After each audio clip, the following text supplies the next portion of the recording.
Welcome to Natural Habitat Adventures Daily Dose of Nature. I'm your host, Brooke Mitchell, and today's webinar is The Power and Use of Color in Travel Photography, presented by NatHab Expedition Leader and Pro Photographer Giulia Ciampini. Thank you so much for being here today, Giulia. Over to you. Brooke, thank you so much. And thank you anyone who is here joining me today. We're going to dive in because I made far too many slides. And we'll talk all about color. But to start, I'll just introduce myself briefly. My name is Giulia Ciampini. I'm an expedition leader, photographer, and teacher. And I've guided in about 35 or so countries. I come with a background in biology, in science, and photography. My next trips for NatHab will be Northern Lights, and I'm actually leaving in about a day and a half on the 15th, and can't wait to get up there. But we'll start here. Recently, I did a chat with Court Wheeland, another natural habitat venture expedition leader, amazing photographer, and he has a podcast called The Wild Photographer. And so he during that podcast asked me a question that really kind of stumped me. And he asked, it's a question that I think all photographers should be asked and all photographers should reflect on. And he asked, how do you define your photographic style? And I really struggled. I struggled to kind of pinpoint just a few ways to encapsulate something that I feel is sometimes challenging to articulate. And so I was going through some of my pictures from the past year or so and trying to see if there's commonalities, see if there's threads, see if there's things that I'm drawn to by examining my work. And I really think this is a good practice.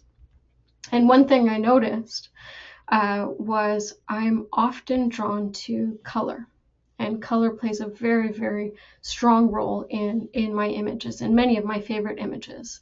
And the colors don't have to be necessarily loud or bright. They can be soft or muted. But in some way, most of my favorite images have some play of color. Even a scene like this from either Churchill or Svalbard or northern, the north, the Arctic, even without color, even just these soft kind of blues or whites, it still color is a very prominent part of this picture. And color plays such a strong role in the creation of mood and atmosphere in any image. So for example, a shot like this where we're on a zodiac adventure, finding different bird species on this one little interesting shaped rock in the ocean. Blues often evoke calmness and serenity and are wonderful for conveying peace. And so this little isolated boat, tiny in contrast to this large rock, the blue is a wonderful color to emphasize this and to emphasize almost that isolation in the scene. And so I was reflecting earlier in my photographic practice, just as a fun activity, I would look at my pictures and kind of arrange them all by color and hope that I could kind of fill up the rainbow with all the different colors that I see and I capture. And of course, it's an unfinished project and it's one that you're continually working on. But color is definitely one component of my photography that I can stylistically say that's something I'm drawn to. And it really isn't any wonder. My father was a painter growing up, and he used to take me to the hardware store, and we would just sit and look at paint colors for hours and hours. So there really isn't a surprise that color would play such a strong role.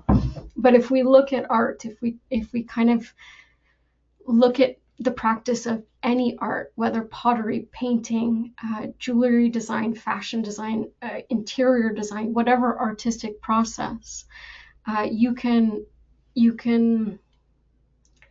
reduce all of that art into a few different elements. These are tools of art, the tools of an artist. And line, shape, color, value, space, texture, form. These are our elements of art. Color is a huge part of that. So I'm going to dive into the study of color just a little bit, however much we can do in 35, 40 minutes. But why color? Why take 40 minutes to talk about color? And color plays such a profound role in photography, whether it's travel, portraiture, nature, wildlife, landscape. Doesn't matter what kind of photography you do, color plays a huge role. It helps to direct attention. It helps to create and convey mood. We can create more powerful compositions using color as an element there. Color is very tied to psychology and emotion, and so we can use color to really pull out an emotional response from our viewers, and it helps with our storytelling. And ultimately, color can help us communicate our vision and our perspective as artists. So just as a brief structure for our chat today, a little bit of an introduction. We'll talk very basics color theory, and then I want to give you some practical applications, some things that you can do with your camera for your next journey to help you play with color and incorporate color into your photography. And a little bit of time after that for some questions and answers. So we'll talk a little bit about the perception of color and how that science works.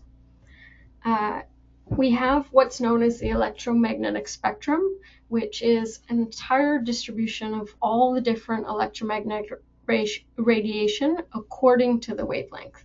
So this graph of all the different electromagnetic radiation according to that wavelength. And there's this subsection, this part called the visible spectrum. And that part, this visible spectrum, is the part that we can see and we can perceive. This is visible to the human eye, and the wavelength of light that is visible to the human eye ranges from about 740 nanometers to about 380 nanometers. Okay, so it's just this small section that we can see, that we can perceive. And each color of visible light has a different wavelength, and as a result, it has different energy associated with it. And I remember being in grade 9 science class, and blue was my favorite color. And I always wanted a nice way to remember which wavelength of light was the highest energy wavelength. And the blues, the indigos, the violets are your higher energy. It's a shorter wavelength of light compared to your reds and your oranges and your yellows. So if we look at color, very, very simply stated, it's broken down white light, separated into individual wavelengths of light, and each wavelength is perceived as a separate color. And if we look at the surface of different materials, different surfaces will reflect or absorb different wavelengths of light. So for example, if all the colors of the light are reflected by a surface, it appears white because all those colors will come into our eye. If, for example, we're looking at a lemon, all the light but the green will be absorbed by the leaf, and the green wavelength of light will come into our eye. So we'll see the leaf as green. And if we look at the lemon itself, all the wavelengths of light but the yellow will be absorbed by the yellow surface there, and the yellow will be reflected into our light. So kind of pulling this together, black, you know this, you've felt this on a hot sunny day, wearing a black shirt, it absorbs all the light and it creates a heat, whereas white will reflect all the light, all the different wavelengths of light. So if we just pull this into photography for 1 second, and then we'll move on to more practical things, light will bounce off any subject and come into our camera through our aperture, through the shutter, and get recorded on our sensor. Okay, so let's dive into a little bit of the color theory basics, and then we'll pull that into practical applications for your own photography. So for a very long time in history, we had artists and scientists trying to figure out color, trying to study color. And we have this whole branch of this art and science called color theory. And it's the study of how colors interact with each other and how they can be combined into very harmonious combinations, and how these colors can influence the viewer's perception and their emotion. So as a photographer, the more you're able to understand color, the more you're able to see and perceive color and relationships of color, maybe use color to create balance or contrast or create a particular mood. These are all just tools that you have in your tool belt as a photographer. So it's wonderful to kind of brush up on these basics. At the very, very basic level, we wanted to be able to visually represent colors and have a way to communicate them. And so we have this beautiful thing called the color wheel. And essentially, if we look at this picture on the right, in the center, you have your three primary colors in that triangle in the center: your red, your blue, your yellow. These are three pigments that cannot be mixed or formed by any other combination. They are the pure hues, and all other colors are derived from these three colors. Our secondary colors are created by mixing those primary colors. You know this from grade school: yellow, red, create orange, and so forth and so forth. You know this. These are our secondary colors. And our tertiary colors are created by mixing a primary color with a secondary color. And then as a result, we flushed out this color wheel, and it's this visual representation of the colors that exist. And we can take this one step further. Excuse me. We can take this one step further, and this really helps us with editing in the future. But we can look at a color like the red, the blue, the yellow as a hue, a pure form of that color. If we were to add white to our pure hue, we would get something called a tint. If we were to add gray to that pure hue, we would get a tone. And if we were to add black to that pure hue, we'd get a shade. And so this color wheel really flushed out. We have the original hues, the tints by adding white, the tones by adding gray, and the shades by adding black. And so these are variations on those hues. And so let's talk a little bit about color harmony. As designers, as photographers, we have a lot of power in the way in which we choose to use color, what we photograph, and how we position color. We're almost like designers, right? Choosing a particular font on a particular background has a feeling. So this is a really painful, it's really sharp, high contrast red against the blue. It's not pleasing to read.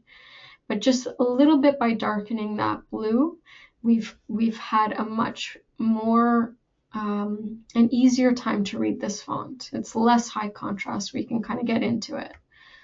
So here's another great example. On the left, you're kind of flung into this scene with far too many colors. There's every color in the book, and you know, some really difficult to read parts. The red writing on the pink, for example, very hard to see. It's not high contrast enough. And so we kind of lose an audience in a scene like this because they struggle with the colors. They're overpowering here. Whereas on the right, every single word on this scene is easy to read. There's a lot of high contrast. It's very clear. It's well organized. It's a much easier scene to spend time in. So just by virtue of a change in color, we've changed how our viewer can interact with our design or with our scene. And so there's this sweet spot with color in any image, in any design, and too much can be overstimulating and too little can be kind of boring. And so there's this sweet spot, and that sweet spot can be thought of as a harmony. And with visual arts, that harmony is something that is pleasing to the eye, that's pleasing to the viewer, that they'll spend time in. So how do we achieve better color harmony, or what kind of tools and tricks can we use to improve that part of our our visual practice. And so I want to give maybe a few practical photography tips that you can use on your next travel trip, on your next adventure. And I'll start by saying, I'll start with this idea that there are many different color harmonies that exist, different ways to choose particular colors for a particular purpose.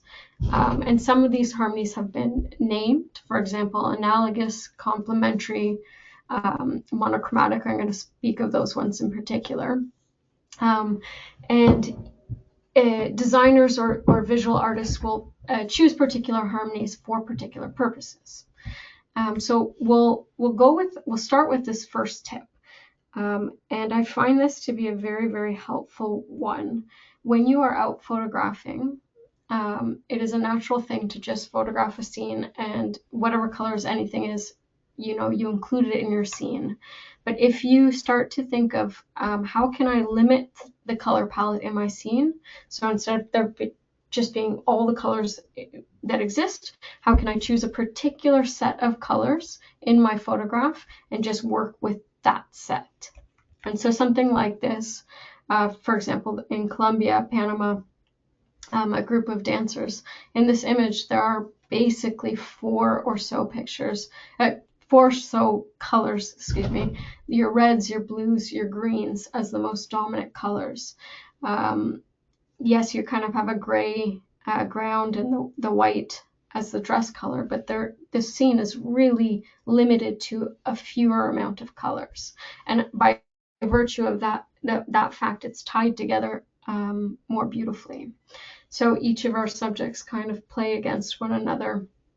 A composition like this, also this nice triangular composition of our subjects, and the main subjects being closer to us and the supporting characters being a little bit smaller and further from us. But using these few colors, and now we have this like punctuated rhythm across the frame. So something like this again, the scene was chaotic. It was really a mess of colors in this monastery. This was from Vietnam and Cambodia a few weeks ago. And I asked this monk, can I move you to this door frame? You're going to be facing the light behind me, but as an extension of that, the light will be on your face, the background will go dark. And so now I can eliminate many of the chaotic, disharmonious colors in the background and really hone in on this beautiful yellow, vibrant robe and this man's face. And so I'm simplifying my color palette. I'm really limiting it to only what I think is necessary for this particular scene. And I find just that tip of how can you simplify your frame constantly going in your back of your mind. How can I make this less chaotic, more tight to what I'm searching for? This is a beautiful example from the internet of a photographer who chose to take the color wheel, focus on one particular color, the blues, and in the scene you have the tints, the tones, the shades, the hue. You have all those different ranges of blues within a color, and it's simple. It's got beautiful lines, beautiful shapes, but color is such a strong part. And so this is one example of how we can look at our color wheel and look at the image and choose to select our color based on, say, a monochromatic color scheme. And so only that one line of that color wheel, only your blues or only your reds or only your oranges, and kind of hone in on that color scheme. Another really powerful combination of colors that you see often used in design and often used in photography, where you can find it, is this idea of complementary colors. And what a complementary color pair is if you look at that color wheel and you choose one of the core colors, for example, let's say orange, complete opposite on that color wheel from orange is blue. This is like the polar opposite color in theory from orange. And so by putting orange next to blue, what you're doing, that contrast, that juxtaposition of these two colors, you're making your orange more powerful and your blue more powerful. The cool and the warmth of those tones really like make each more powerful. It's a strange analogy, but if you have silence in a room and then all of a sudden a noise, that noise will sound louder because you've had that silence. So that polar extreme, those opposites, help to heighten both. And so that's what you're seeing with this complementary color pairing. So our traditional pairs are red and green, yellow and purple, and orange and blue. These are our traditional complementary color pairs, and we see this in a lot of really strong, beautiful photographs. These I pulled from the internet, but one of the most prominent here is Steve McCurry's Afghan Girl. It was called June 1985, National Geographic color cover by Steve McCurry, and just this beautiful, beautiful choice to put this green-eyed, gorgeous girl with this orangey dark red shawl around her against a green background. So we're seeing this limiting of the color palette, but we're also seeing these two colors that work very, very well together, that really support one another. And so her eyes are more piercing because of the shawl, and then again because that support of the background color. So another example from the internet of that complementary color pair, this was just, to see an organism like this that exists in these color schemes, that's beautiful, but where it exists, you use it. Something like this, I believe this was a wildlife photographer of the year award winner. Just this soft purple against the yellow. These are really powerful color combinations. So if you are out in the world and you see, your reds and your reds and your greens, your blues and your oranges, your purples and your yellows, use those. Those are powerful combinations. Another idea with color theory and photography is harnessing the power of your warm colors and your cool colors and kind of creating compositions around those. Okay, so our warm colors are, our reds, our oranges, our yellows. They feel like fire. They have a high energy, hot warmth to them. That's why they're called warm colors. Whereas our cool colors, your blues, your purples, some of your greens, they are typically known to recede into the background. They're softer, they're more gentle. They have a particular feel to them. And so, with maybe creating compositions where you're limiting your color palettes, but you're limiting it only to this segment of the color wheel, only the warm colors, you're creating a very vibrant, dynamic, high energy image. As I mentioned, warm colors kind of come towards the viewer, they advance, and these are known as power colors. They're really, really vibrant and noticeable. And so as an example, you look at like McDonald's, or look at many of the most common logos that you would see for particular companies, and you're seeing often these warm colors, these bright, pull you in kind of colors. As an example, on the other end, cooler colors. Our cooler colors are softer, they're more gentle. As I mentioned, they recede into the background. They have a much more of a peaceful kind of feel, a little bit less jarring, less in your face, much more harmonious isn't the right word, but much more gentle, I would say. So something like this, a scene from our recent polar bear season. Some of it is, I'm just reflecting now, some of it is definitely in camera. So photographing what you see in front of you and maybe choosing what is included and what is not included, and composing in a particular way. And then some of it is also in post-processing. So how do you deal with the colors that you have photographed? Do you eliminate things that are getting in the way? Are you muting down colors? Are you making the saturation higher? That's a really interesting part of this whole color discussion. Also, as an extension there, how are you printing your colors? How are you showing them on screen? All that kind of relates to color in photography. But something like this, where in the photograph, I could choose to edit it in a way that it's not as cool. I can add warmth to an image, I can add coolness to an image, and I decided to maintain the coolness of this image, the cool colors of this image, because of the way I wanted this image to feel. And so having that intentionality in the way that you shoot and in the way that you edit for a particular mood. These two images I pulled as an example from the internet because I think they're a beautiful example of the interplay between cool colors and warm colors. And so in the scene with that golden light, that soft part of the day, especially in a location like this, your scene is overwhelmingly cool. The ice, the mountains, the sky, the water, those are cool. But as soon as you have that interplay of warm light into that cool scene, what a like glorious thing to play with as a photographer. And so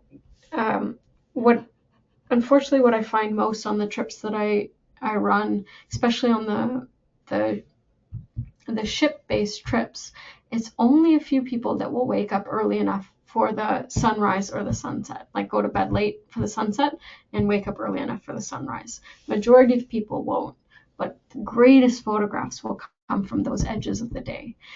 So even if it's like twice in a trip, that's so much better than none at all. It is well worth getting up early for that great light. And for me, that's if my workday starts at 6, I'm up at 5 hoping to catch 20 minutes of light on the bow of the ship. So you kind of have to carve out that space to take that great light and turn it into great color use. So another thing we can do with our travel pictures and color is use color to create pattern or see pattern with color.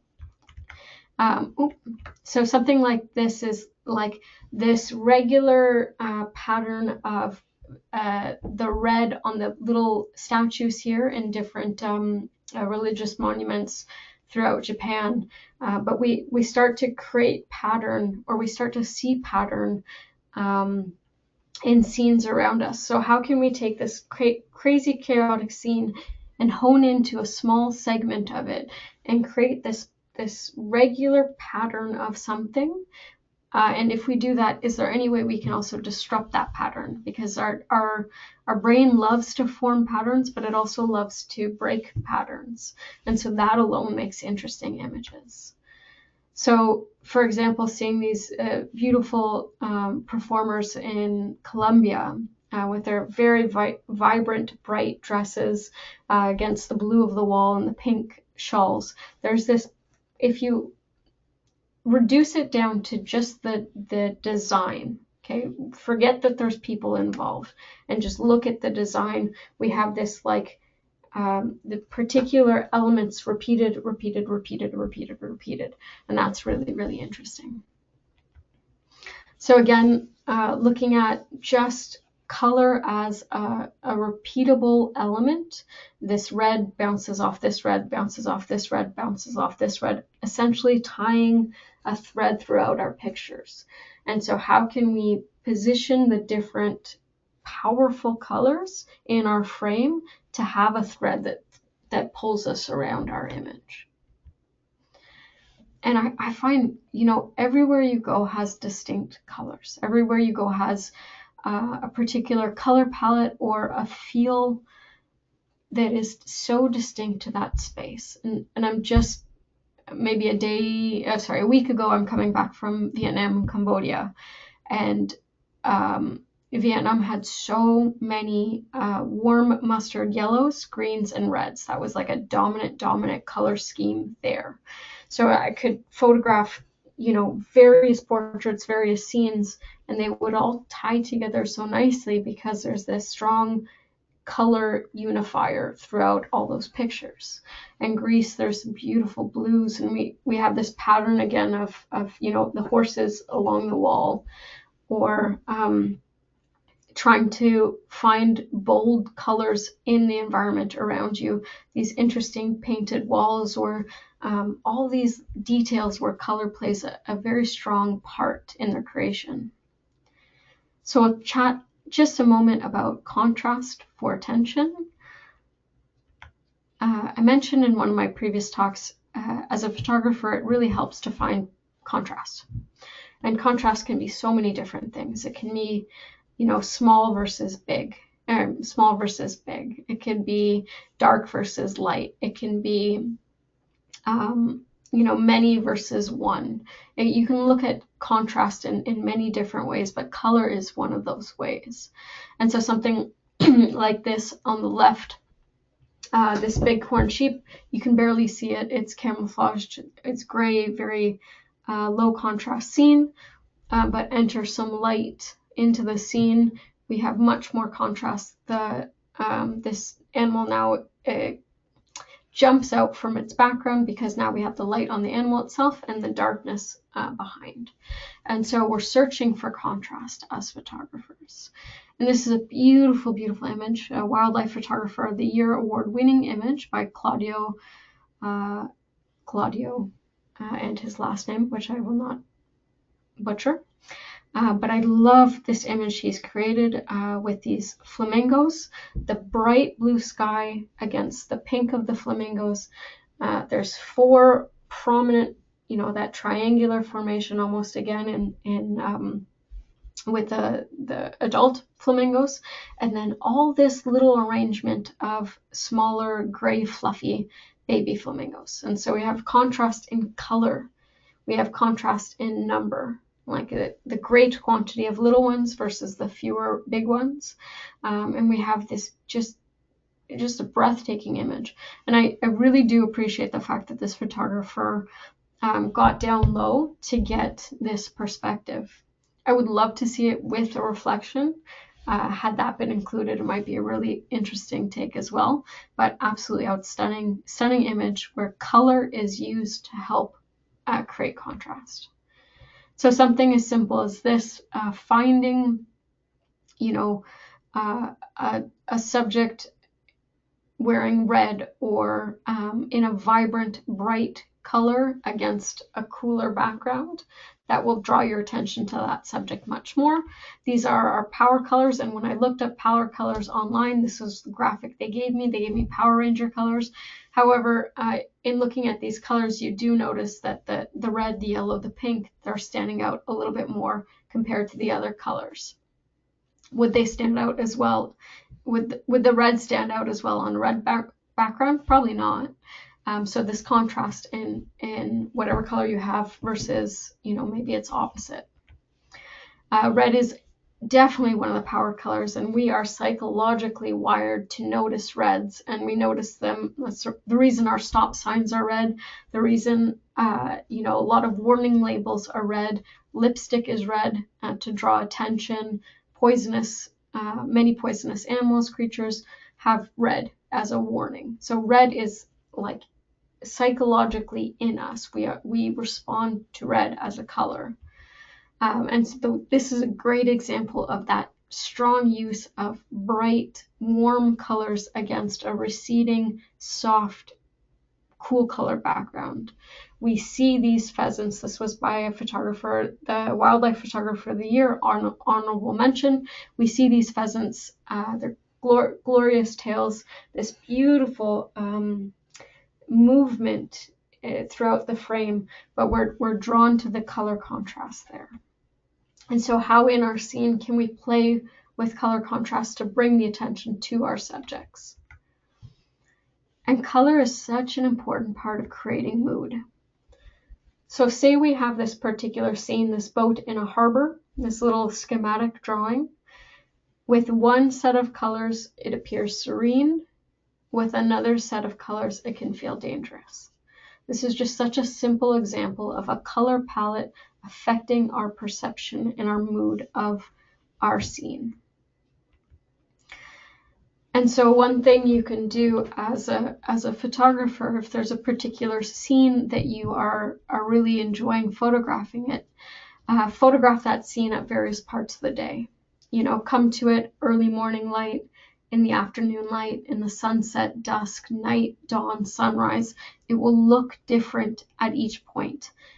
Weather plays a factor, of course, your clouds, your sun, how those hit your subject, but just changing the time of day will drastically affect what your subject looks like, and then as a result, it will affect the mood of your subject. So going back to this kind of original example, this like soft, serene, more feminine, I guess you would say, color palette versus these bold, dark, deep reds versus black, you know, this serene versus kind of dangerous.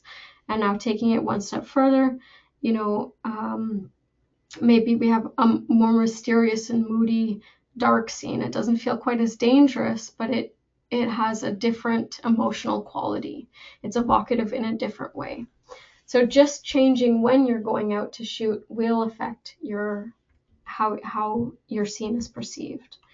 So simple, like this forest in the fog is a very different forest than when the sun is hitting it. The greens are more vibrant when there's sun. It's just a different scene altogether. And I think a lot of photographers will also run away from bad weather and run away from, you know, like rain, fog, sleet, snow, all of that, when all of that is so helpful for making strong, interesting pictures. So like finding also those little pockets of quiet color, if that makes sense. Like it doesn't have to be loud. It can be so gentle and have a very profound feeling. So something like this would be an example maybe of an editing choice. So I shot this on a bright sunny day, and unfortunately in a memorial in Cambodia called the Killing Fields, and the trees, the sun, the colors of everything was being reflected in the glass. Obviously, that doesn't fit the somber mood of this very awful genocide, and so tempering the colors to match the mood of the image as a conscious choice is something to consider. So coming to maybe ways that you can finding ways to add color to your images. It could be a simple trick like finding color in the foreground. So like these dandelions in the foreground here and in Iceland. And so we'll work together on this scene together. So you're walking through this cliff, you have all these, you know, flowers punctuating the cliff side, and on this cliff side there are the occasional puffin, and you can see them here. They're black and white and tiny, but you can see them here occasionally. So you have these punctuations of yellow, and if you just shoot the puffins how they are, you know, in the grass, it's a fine picture, but maybe we can improve this picture. The grass isn't really adding much, and maybe I can use this idea of minimalism and kind of pull into the image and play on this blue and orange, get rid of the green. It's not helping. I'm kind of minimizing my color palette, and I create a stronger image this way. So that's one way. I've taken away a color to create a stronger image. I think this is like this version with only the blue and puffin is stronger than this. The other thing that I can do is add a color. So for example, again, back to these dandelions, if I myself as a photographer get really low and pull my lens in front of the dandelions, I can blur some of those using a shallow depth of field, and I might be able to punctuate my my frame with a blurred color explosion. And so something I would do something like this when I was doing a lot of portrait photography, just as a nice way to frame my subject in a pool of color. I'm adding color to the scene, and every color has a different meaning behind it. And we don't really have time for color psychology right now, but you know, yellow is a very bright and vibrant, happy color. It's a good luck color, and so kind of framing this color, framing this couple in that color is imparting those sentiments to this image. I'll give you a couple more examples of things in the field to consider. So I met this beautiful woman in Panama, and I asked her, can I please take your portrait? On the left, it's her standing in front of her molas. This is a traditional practice, but on the left you see this big white molas, and this is the art form there. And the white is a color that pulls the eye in, and really it has that power. Any kind of bright white spots in your frame will pull your eye there. And so when she was standing in front of this white garment, you start to lose her. Your eye goes towards the white and no longer stays with her. And so I asked, can I move you in front of these ones? And she stands out so much better. The image is so much more about her when the colors don't distract from her. And it's a loud image. It's a lot of colors in this image, but I think the white just pulled the eyes away from her. Another little small example, but with editing, on the left, the raw file, you know, I had all these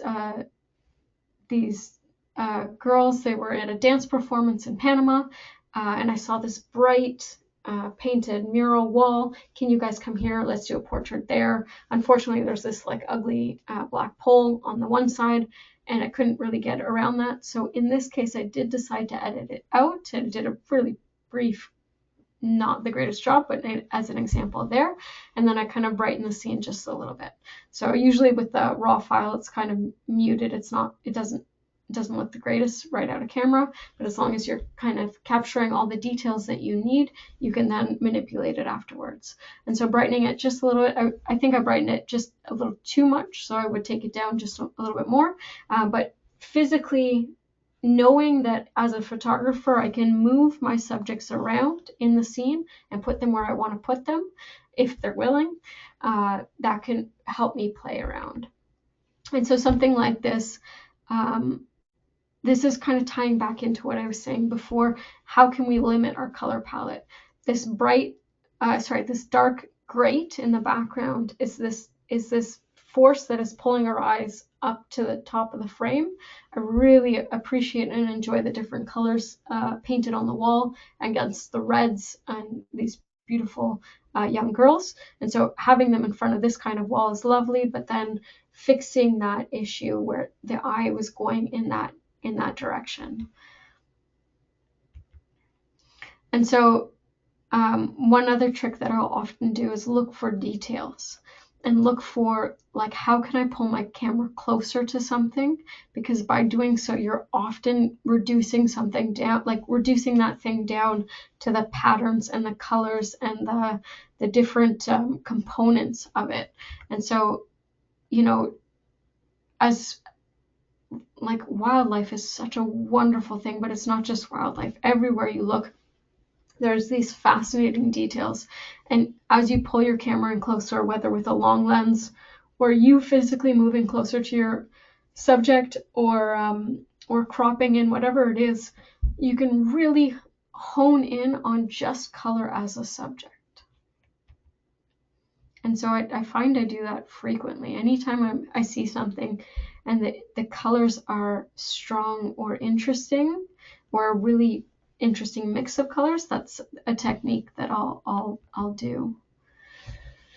So I think at this point, if I look at studying color or looking at color, there are a few things that we can all do, and something I'm constantly working on to help deepen our awareness of the color around us and help kind of sharpen that ability to navigate through the world and hone into colors that will make great pictures, or color combinations that are harmonious. How can we deepen this awareness? And so, two resources that I found that I have loved. Michael Freeman, I swear by anything he writes. He's an incredible author on photography, and he, excuse me, he's an incredible author on photography, and he writes to such, he's very analytical in his approach to things. And he writes about color in this book called Color and Tone, The Ultimate Photography Masterclass. I highly recommend it. It is a good read, but he talks about this color theory in so much more depth, with wonderful examples. If you're curious about this subject, that is where I would start. But also the biological side, the Life in Color.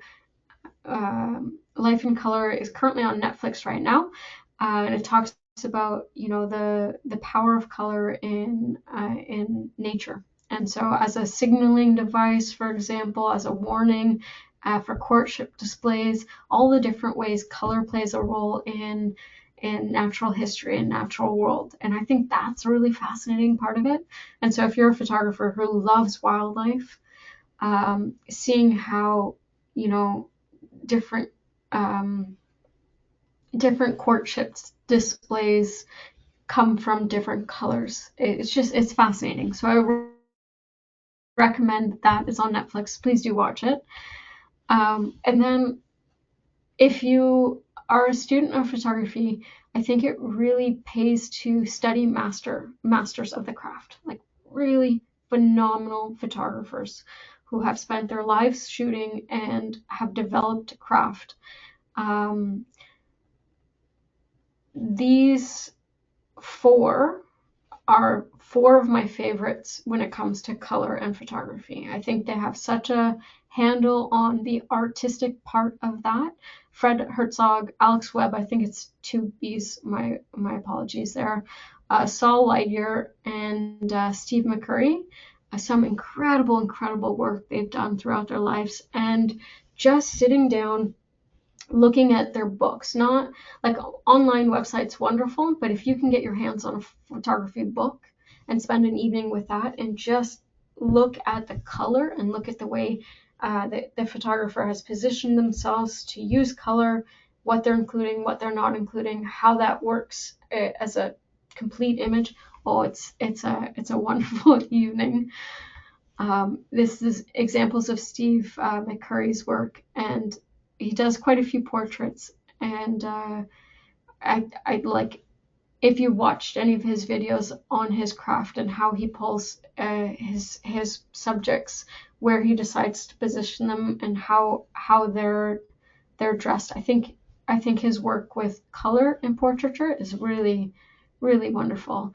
And one thing I appreciate about his approach is that he goes in with the sense that he has time, and he has time to make these decisions, and he has time to ask for, can I do this? Can we do this? And I think that's a really hard thing to have as a photographer. I think you often think you only have a brief bit of time, but you often have much more than you think you do. Another wonderful place for studying color and photography is actually looking at film, and there's some wonderful YouTube resources, videos that talk about how color grading, color choices are used to create powerful scenes in films, or just like the atmosphere and the mood of particular films. And so as an example here, like this particular scene, like these scenes in this film are primarily using that complementary color scheme that we thought of before, and this is a conscious choice of the director and the movie creators. So how do these play a role in the meaning and message of the movie. So I'm going to leave you guys very shortly with a few inspiring images that I pulled from the internet of color and wildlife photography, and it being such a powerful part of this process. And these are images I'm very inspired by. And it's just these wonderful photographers seeing and utilizing color in exceptional ways. And I'll leave you with one photo challenge if you'd like. No pressure, of course. But on your next outing, and this photo challenge is inspired by a small photography book called Paris in Color by Nicole Robertson. And what she did was she took her camera out and walked through the streets of Paris. And in each outing, she would hone into one color. So it might be blue, it might be yellow, pink, green, whatever it was. She would go out with her camera and that day kind of hone into, let me photograph everything that I see that's red. And let me pull those images together. And she did this with multiple colors.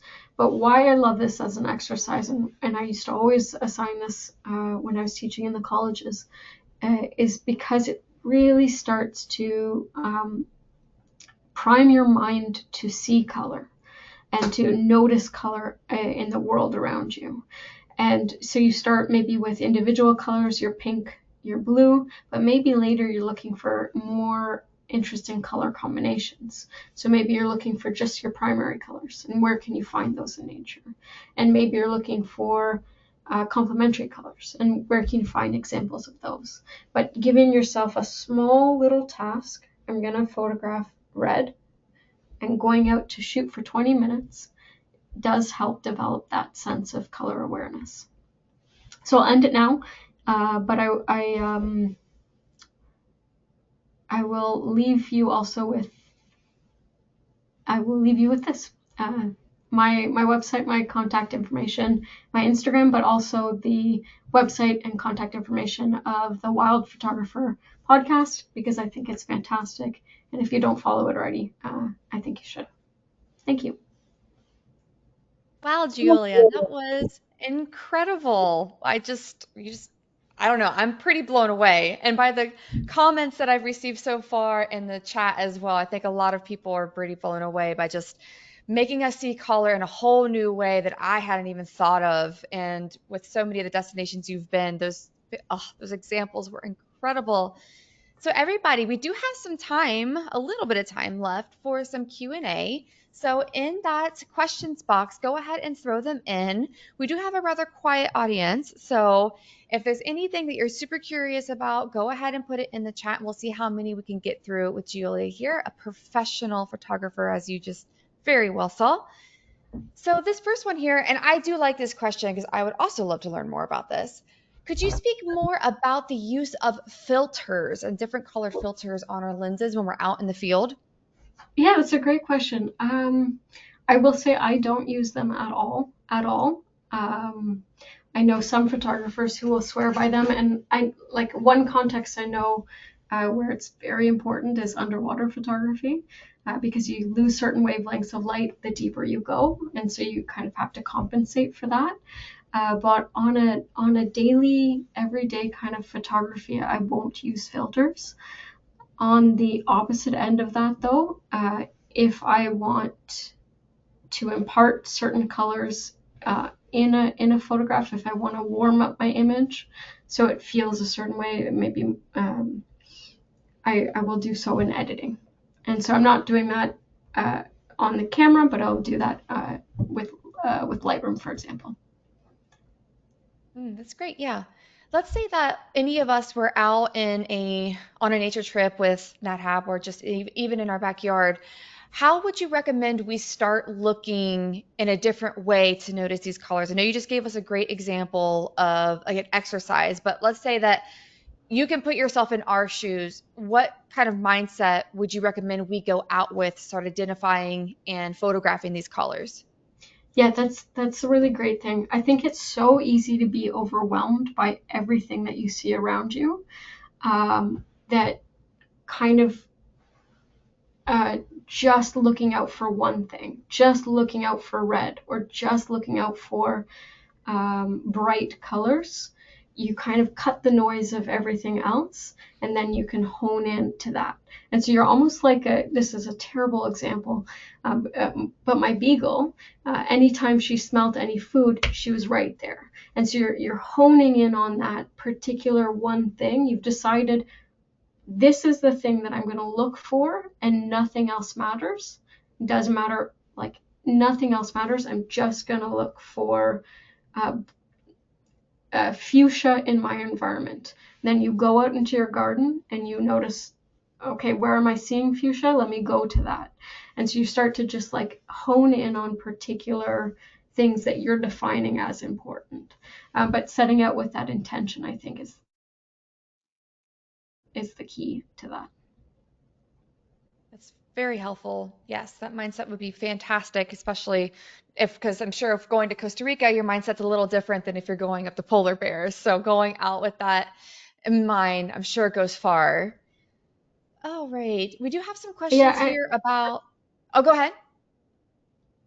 I was just saying your example there is beautiful because, like Costa Rica, Panama, Colombia, there's so much color and vibrancy in your environment. You cannot not see it. It's everywhere, and you're just kind of looking at like how can I play with all the colors around me, whereas going to somewhere like the Arctic, it's the colors are there, but they're not bright, vibrant colors. You're just playing with a whole other section of them. So where you are really does change how you approach uh, this.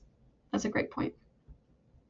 Yeah, yeah. So I'm very helpful. I'm sure everyone listening is also helpful that you gave so many different examples from all of your travels that I know you were just on, since I get to chat with you quite a lot through here, which is awesome.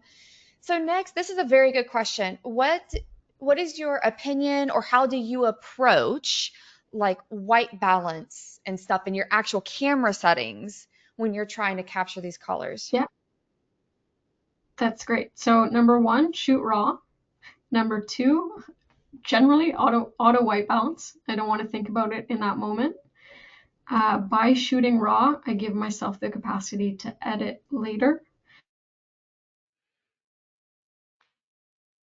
and then I'll do the fine tuning of white balance. And yes, you can absolutely. There's other approaches, and they're all valid. You can come into a scene on a cloudy day and set your camera to cloudy white balance and allow your camera to compensate. You can set your camera to a particular Kelvin, like you get a gray car, oh, sorry, like you get a white piece of paper in your scene. Uh, the light that exists in the environment will hit the white piece of paper. You take a picture of this white piece of paper, and it's going to tell you, like from that reading, you can set a specific white balance. But then you're kind of stuck in that like that one little environment, that one thing, and then you have to keep redoing, keep redoing, keep redoing. To me, that takes me out of the process. So for me, I want to be in the process. I don't want to be thinking. I don't want to be overthinking. I just want to be shooting. And then for the white balance, kind of how I make an image more me or more interesting or play with the emotional and the color later, I'll deal with that in post. Fantastic. So we are seconds away from the top of the hour. So Julia, I will turn it to you for any last closing comments. I just want to thank you guys for spending a little bit of time with me. I hope you took one or two things for your own practice, and then you get out there with your cameras and go play. Also have a wonderful, wonderful February day. Yes, so thank you, Julia. Hopefully you have fun up in Churchill. Send us lots of photos of your adventures, and maybe when you come back, you can do another webinar to show us your photo process. So thank you. And I'd like to thank everyone who tuned in. Join us tomorrow for our next daily dose of nature. You can check out this week's lineup, including registration links, on our website at nathab.com/webinars. We did record today's presentation, and we will have the replay available on our website soon. With that, I will conclude the webinar. Goodbye, everybody.